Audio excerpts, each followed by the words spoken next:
सरकार कर रही है। छोटे छोटे व्यापारी आगरा में जब रिक्शे से अपना माल भेजते हैं तो जीएसटी के अधिकारी उनको पकड़ के 50-50 हजार रुपए की रिश्वत वसूलने का काम करते हैं।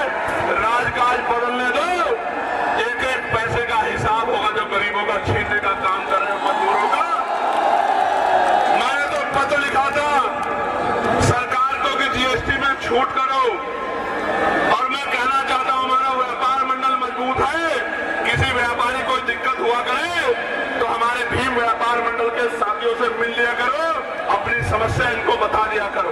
प्यारे साथियों, अभी यूजीसी के नए नियम आए हैं, बड़ी चर्चा हो रही है, बड़ा विरोध हो रहा है, और मैं आपको स्पष्ट कहना चाहता हूं वही विरोध कर रहा है जो जाति के आधार पर SC/ST OBC के बच्चों का शोषण करने का काम करता है, उनको अपमानित करने का काम करता है। इससे किसी को दिक्कत नहीं है सिवाय द्रोणाचार्य के जो एकलव्य का अंगूठा काटना चाहता है।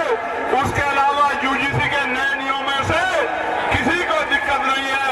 और मैं सरकार को कहना चाहता हूं चंद मुट्ठी में लोगों की वजह से अगर यूजीसी पे फैसला वापस हुआ तो हम 85% बहुजन समाज के लोग सड़कों पे उतर के सरकार को बताने का काम करेंगे कि हमारे बच्चों के जो जितना जो है बड़ी बड़ी यूनिवर्सिटियों में सुसाइड और तमाम तरह के अटेम्प्ट हो रहे हैं, इस अपमान को, इस दर्द को हम लोग भूलने वाले नहीं है। ये चेतावनी भी मैं सरकार को देना चाहता हूँ।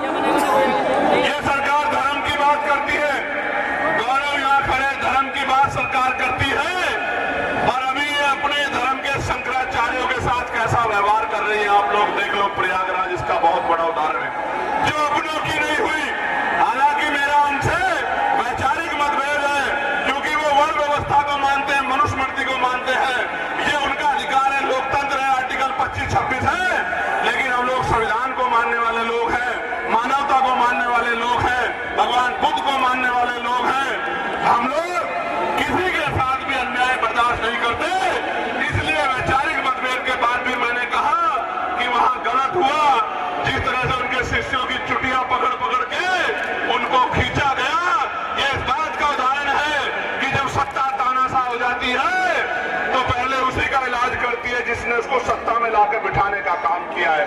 प्यारे साथियों, आज उत्तर प्रदेश में बरेली में अन्याय हो रहा है, आप सबके सामने है।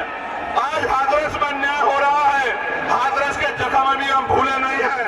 आज बुलंदशहर में क्या हाल है, प्रयागराज आपको याद होगा किस तरह से 90 बच्चों को जेल भेजने का काम इस सरकार ने किया था। और प्रयागराज में कौशाम्बी में अपनी बाल समाज की बच्ची को मुझे जाने नहीं दिया था उनके घर पे। और आपको याद होगा कानपुर देहात में क्या अन्याय हुआ, आपको याद होगा अरुण वाल्मीकि के यहाँ हम लोग आए थे जब उस बच्चे को मार दिया था, उसकी 30 दिन की उसकी गर्भवती पत्नी को पीटने का काम किया था। मैं उस दिन भी उनके आंसू पूछने के लिए आया था। हाथरस के परिवार को मुख्यमंत्री ने वादा किया कि नौकरी और घर देंगे, नहीं दिया। ये इनके वादे खोखले हैं।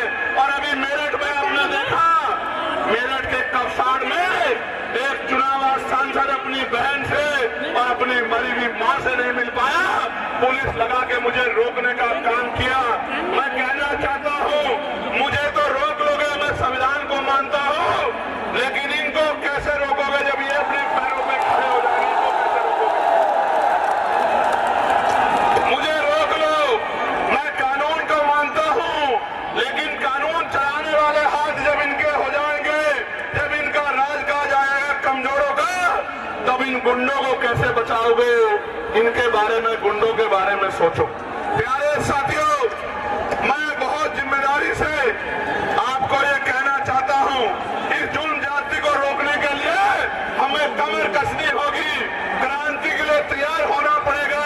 और क्रांति संवैधानिक रूप से वोट के रूप में होगी। जब मैं सड़कों पे था